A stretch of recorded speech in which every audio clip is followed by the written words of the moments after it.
ఆగినది.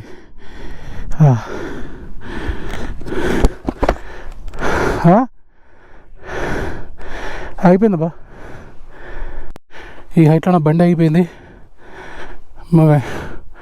ఇప్పుడు నేను ఏం చేయాలో నాకు అర్థం కావట్లేదు.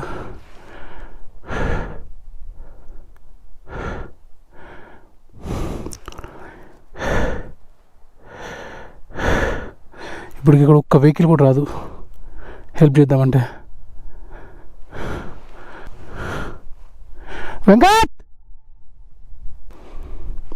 ఇప్పుడు ఎవరు లేకపోతే మనం ఏం చేయాలి? ఫస్ట్ వెయిట్ తీసి కింద పడేసి పైకి ఎక్కిన ట్రై చేద్దాం.